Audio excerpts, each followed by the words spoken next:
السلام علیکم، کیسے ہیں آپ سبھی؟ آج میں آپ لوگوں کے لیے ایک چھوٹا سا افسانہ لے کر آئی ہوں جس کا نام ہے گھاؤ اور مصنف کا نام ہے نعیم بیگ۔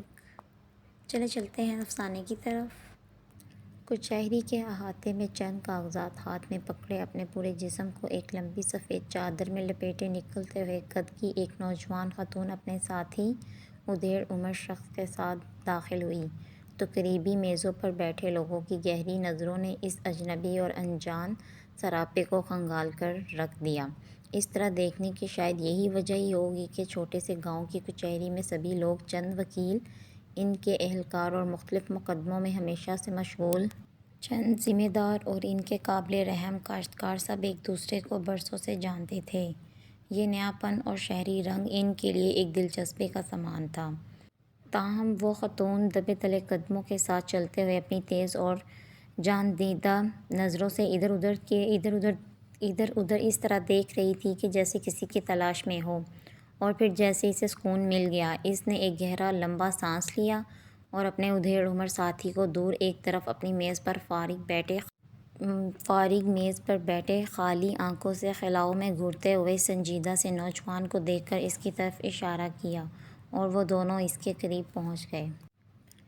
پینٹ شرٹ میں ملبوس ٹائی لگائے اپنے کالے کوٹ کو کرسی کی پشت پر ٹانگے نوجوان نے اپنی نظریں اٹھا کر انہیں دیکھا اور ہاتھ سے سامنے رکھی دو کرسیوں کی طرف بیٹھنے کا اشارہ کیا، لیکن خاتون نے بیٹھنے میں کوئی دلچسپی نہیں لی بلکہ کھڑے کھڑے ہی پوچھا، مجھے ایک درخواست سول جج کے پاس لگانی ہے، کیا آپ مجھے کوئی اچھا سا وکیل بتا سکتے ہیں؟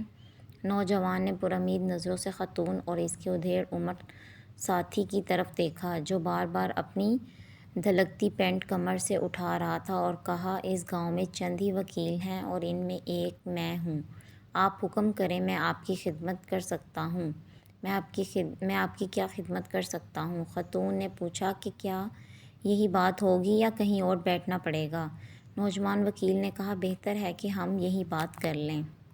یہ سن کر وہ خاتون اپنے ساتھی کو اشارہ کرتے ہوئے سامنے رکھی ایک میلی سی کرسی پر بیٹھ گیا اور ہاتھ میں تھامے چند کاغذوں کو الٹ پلٹ کر دیکھنے لگی، شاید مطلوبہ کاغذ ڈھونڈ رہی تھی۔ پھر اس نے ایک پیپر پر درج قانونی وصیت نامہ جس پر بہت ساری مہریں اور دستخط تھے نکالا اور وکیل صاحب کو دکھاتے ہوئے کہا، یہ وصیت میرے مرحوم شوہر کی ہے۔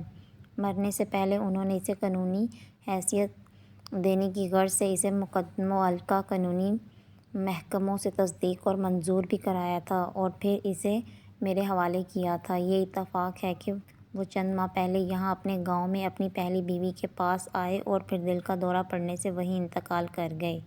میں اب چاہتی ہوں کہ ان کے چھوڑے ہوئے ورثہ میں مجھے بھی قانونی حق ملے اور یہی درخواست میں یہاں سول جج کے پاس لگانے آئی ہوں۔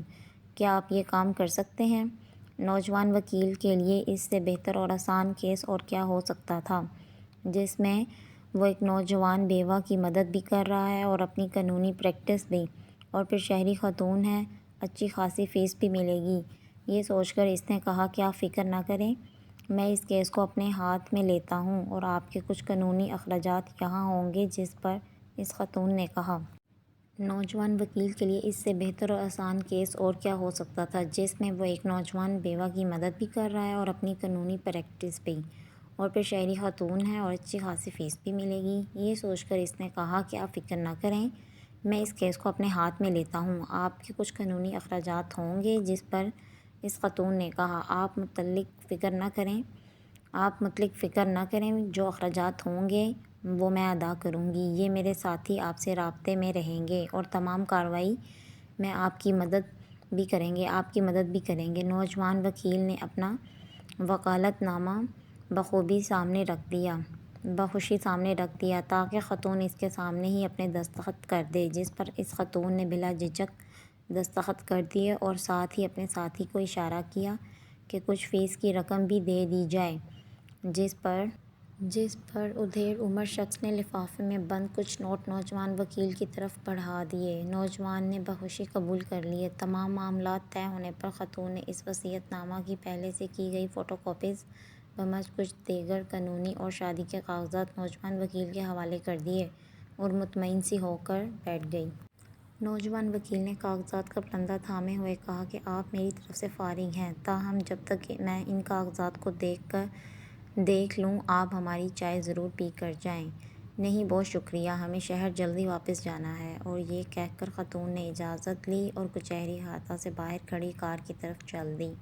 خاتون کے جاتے ہی نوجوان وکیل نے آسمان کی طرف دیکھا اور شکرانہ آنکھوں اور دل سے قدرت کی اس بے مثال عنایت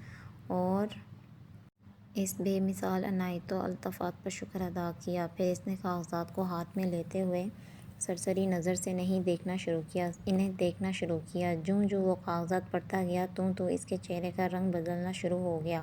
پھر اس نے تمام کاغذات کو یکے بعد دیگرے دوبارہ دیکھنا شروع کیا۔ اس کی سانسیں تیز ہو چکی تھیں۔ گھبراہٹ میں اس نے تمام کاغذات کو نئے سرے سے پھر دیکھا اور پھر ایک لمبی سانس لے کر اپنی پیشانی سے پسینہ صاف کیا اور اپنی کرسی کی پشت سے ٹیک لگا کر اپنی آنکھیں بند کر لیں۔ اسے سمجھ نہیں آ رہا تھا کہ وہ کیا کرے۔ کیا یہ قدرت کا انتقام تھا یا الطاف؟ خاتون کا شوہر نوجوان وکیل کا مرحوم باپ تھا۔ کار میں بیٹھی خاتون نے اپنے ادھیڑ عمر ساتھی سے مسکراتے ہوئے کہا، منظور، اب تو خوش ہیں نا؟ دیکھ لینا، اب بیٹا اپنی باپ کی جائیداد سے نہ صرف میرا حصہ بلکہ اپنا بھی دینے خود ہی شہر آئے گا۔